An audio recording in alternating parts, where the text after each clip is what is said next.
Selamat malam saudara sekalian, sahabat GKI Harapan Indah. Senang berjumpa dengan saudara sekalian kembali di dalam program Kalam Kupas Alkitab Selasa malam, renungan singkat firman Tuhan yang memandu kehidupan. Tema Kalam hari ini adalah pembenci saudara sama dengan pembunuh manusia, didasarkan pada bacaan dari kitab 1 Yohanes pasal 3 ayat 11 hingga 17. Nats yang menjadi perenungan kita adalah ayat 15 yang akan saya bacakan demikian.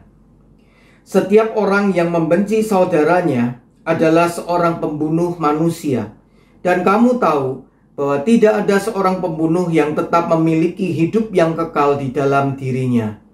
Demikianlah firman Tuhan. Saudara sekalian, bagi kebanyakan orang di dunia ini, pada umumnya kebencian itu dipandang tidak ada apa-apanya bila dibandingkan dengan pembunuhan. Namun di dalam ayat 15 dari surat 1 Yohanes pasal 3 ini jelas dituliskan bahwa setiap orang yang membenci saudaranya adalah seorang pembunuh manusia. Berdasarkan ayat itu dapat dikatakan bahwa siapapun yang membenci saudaranya adalah seorang pembunuh manusia. Lalu siapakah yang dimaksud dengan saudara di sini, saudara sekalian? Berdasarkan konteks ayat 11 hingga 17 dari surat 1 Yohanes pasal 3 ini, yang dimaksud dengan saudara di sini adalah sesama saudara seiman dalam Kristus, sebagai sesama saudara, sesama anak, dan sesama anggota keluarga Allah secara rohani, atau dengan kata lain, sesama orang Kristen. Jadi baik pihak orang yang membenci maupun pihak orang yang dibenci adalah sama-sama orang Kristen. Maka berdasarkan pemahaman tersebut dapat dikatakan bahwa seorang yang mengaku dirinya Kristen namun membenci sesamanya orang Kristen adalah seorang pembunuh manusia. Saudara sekalian, dalam ayat 11 dari surat 1 Yohanes pasal 3 disebutkan tentang seorang yang bernama Kain yang membunuh adiknya. Peristiwa dan latar belakang pembunuhan yang dilakukan oleh Kain terhadap saudaranya atau bahkan adiknya sendiri itu yang bernama Habel dicatat di dalam kitab Kejadian pasal 4 ayat 1 hingga 8. Dan peristiwa itu merupakan peristiwa pembunuhan pertama yang terjadi di dalam sejarah manusia.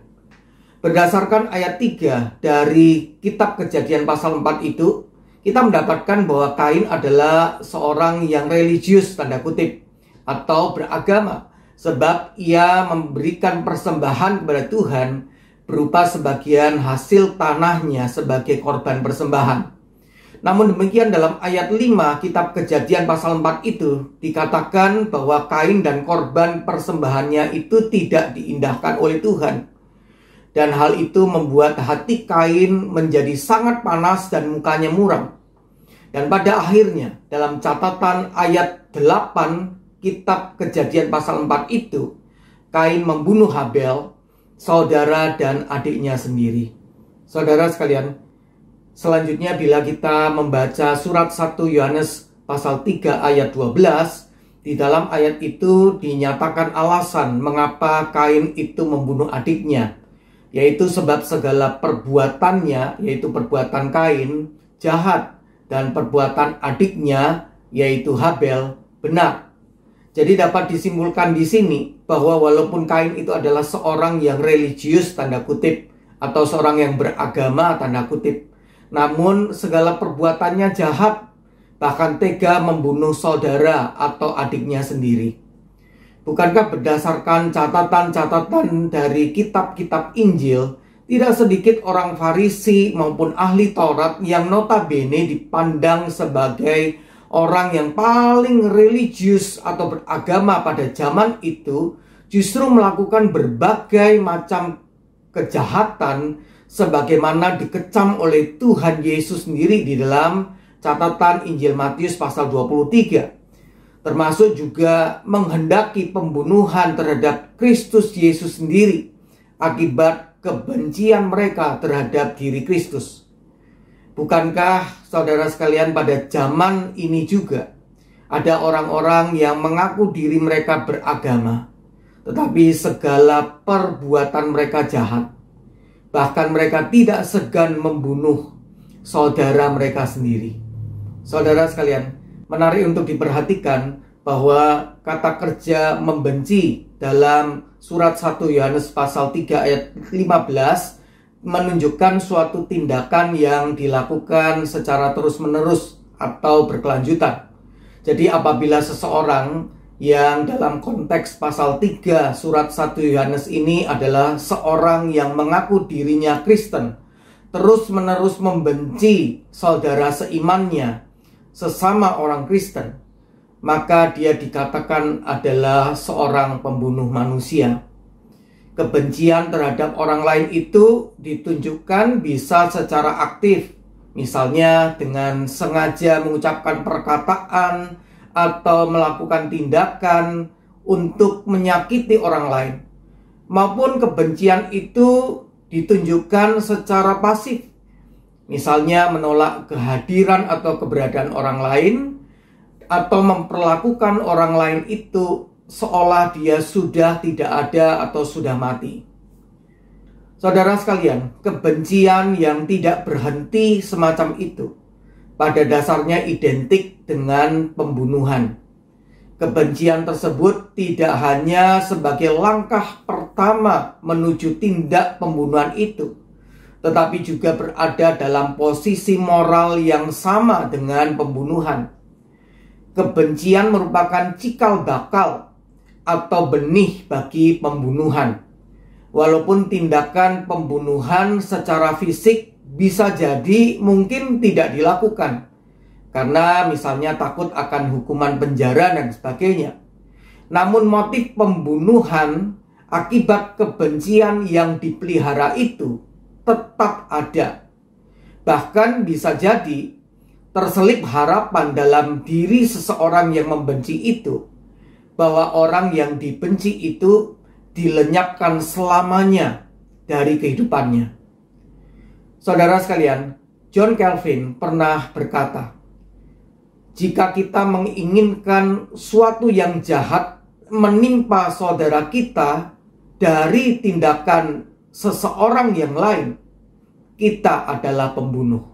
Saudara sekalian, dalam surat 1 Yohanes pasal 3 ayat 15b secara jelas tertulis bahwa tidak ada seorang pembunuh yang tetap memiliki hidup yang kekal di dalam dirinya.